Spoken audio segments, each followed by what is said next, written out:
हर खबर पर होगी आपकी पकड़। डाउनलोड कीजिए एबीपी लाइव ऐप। वैक्सीन तो आने वाली है, बस तारीख का इंतजार है।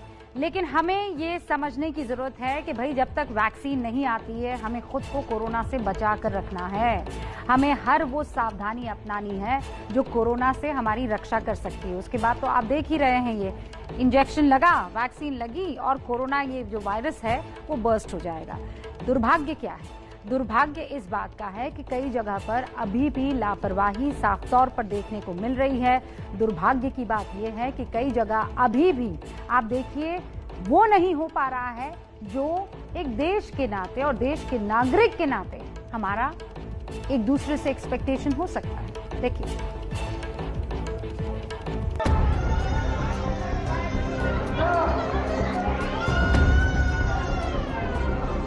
मुंबई से एक दिन पहले आई ये तस्वीरें जिसने भी देखी उसकी जान सूख गई।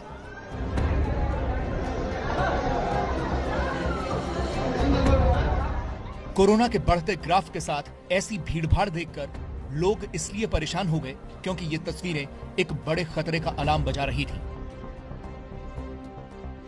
कल जिस बांद्रा स्टेशन पर इतनी खचाखच भीड़ थी, लोगों के पैर रखने की जगह नहीं थी, आज उसी स्टेशन में हालात बेहतर थे। बांद्रा टर्मिनस पर इतने लोग अचानक एक साथ कैसे आए और उसके बाद अफरा तफरी का माहौल क्यों बना, पहले वो समझना जरूरी है।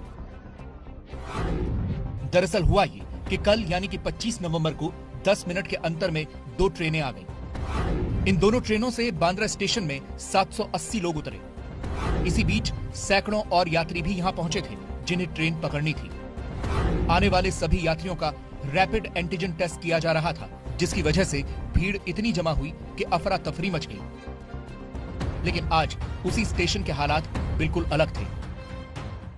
मुंबई आ रही ट्रेनों में कल जिस तरीके से अव्यवस्था देखने को मिली, रेलवे स्टेशनों पर लोगों की भीड़ जांच कराने के लिए इंतजार करती दिखी, आज काफी कुछ अलग है। आज जब ट्रेनें आ रही हैं, लोग ट्रेनों से उतर रहे हैं, तो कल की तरह मैंडेटरी नहीं किया गया है आरटी-पीसीआर और रैपिड एंटीजन टेस्ट को। आज क्या हो रहा है कि जब लोग आ रहे हैं तो पहले देखिए उनका थर्मल स्कैनिंग करके टेम्परेचर चेक किया जा रहा है। जो यहाँ कर्मचारी बीएमसी के खड़े हैं वो थर्मल चेक कर रहे हैं। अगर किसी का टेम्परेचर ज्यादा है, ऐसी स्थिति में ही उसको रैपिड एंटीजन या फिर आरटी-पीसीआर के लेके जाया जा रहा है, वरना सामान्यतः लोगों को जाने दिया जा रहा है।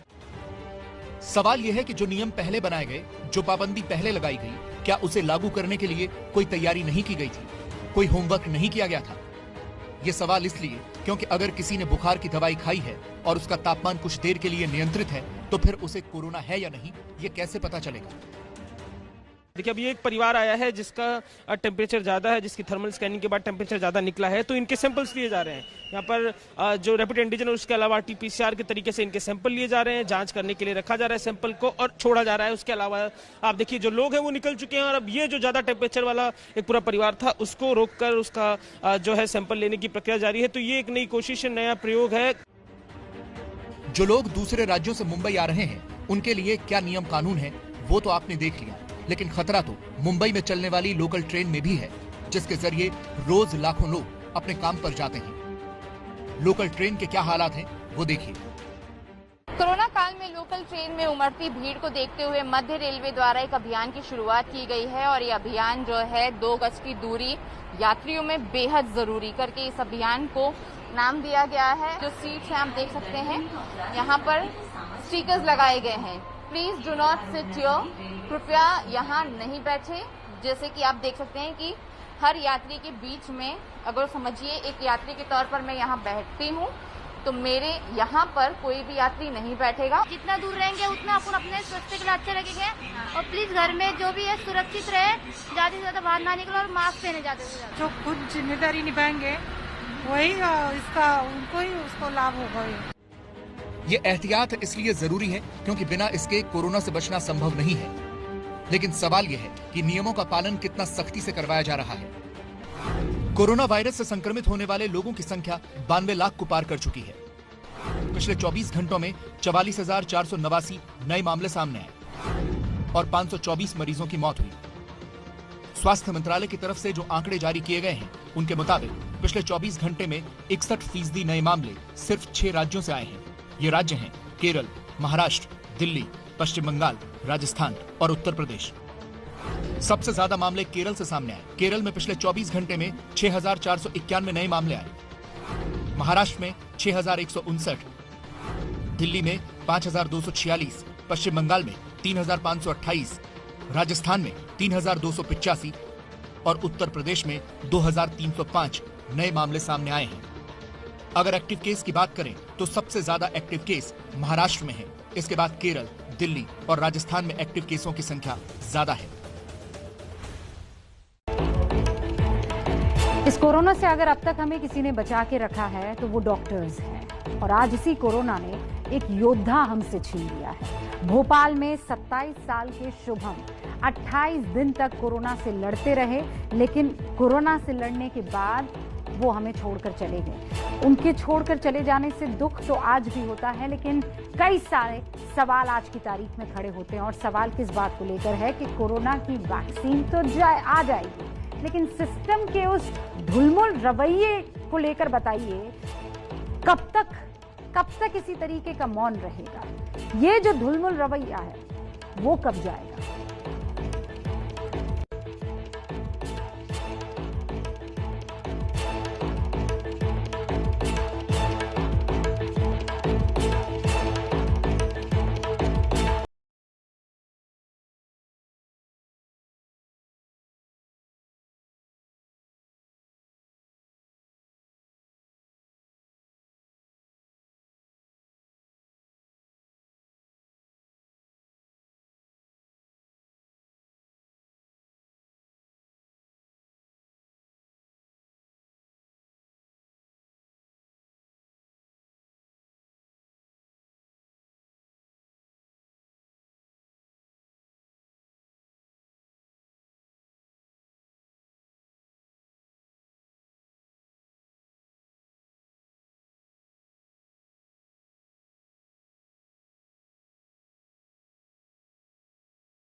जान की बाजी लगा दी। कोरोना का इलाज करने वाले डॉक्टर शुभम 28 दिन के बाद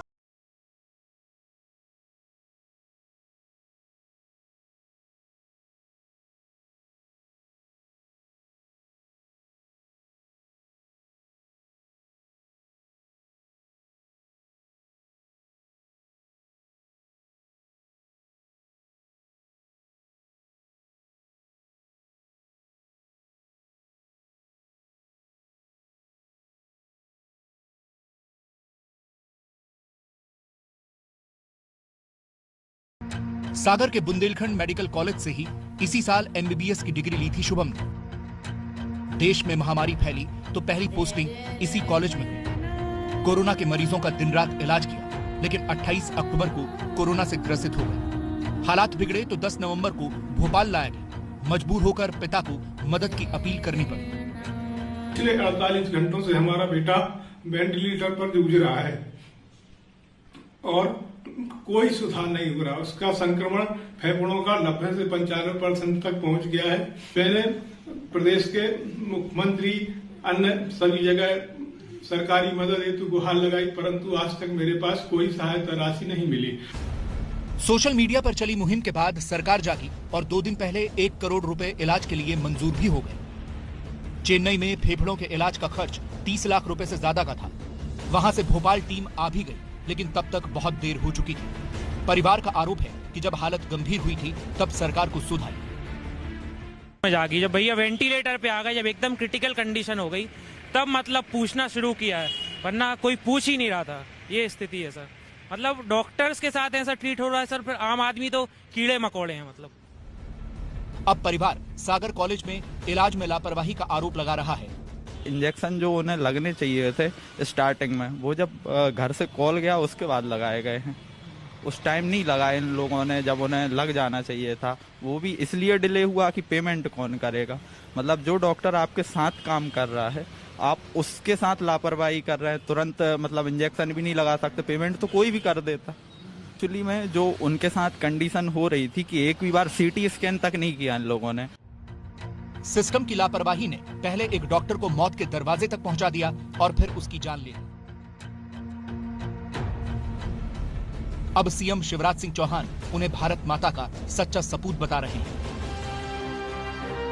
डॉक्टर बनते समय उन्हें जो शपथ दिलाई जाती है उसका एक एक अक्षर डॉक्टर शुभम ने सार्थक कर दिखाया। उन्होंने देश का एक सच्चा नागरिक होने का परिचय दिया। मैं ऐसे भारत माँ के सपूत के चरणों में श्रद्धा सुमन अर्पित करता हूँ और ईश्वर से प्रार्थना करता हूँ कि वो दिवंगत आत्मा को शांति दे।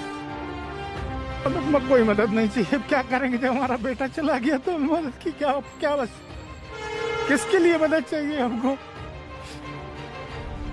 हिंदुस्तान में कोरोना से अब तक 500 से ज्यादा डॉक्टर जान गंवा चुके हैं, फिर भी ये देवदूत फर्ज के रास्ते पर डटे हुए हैं।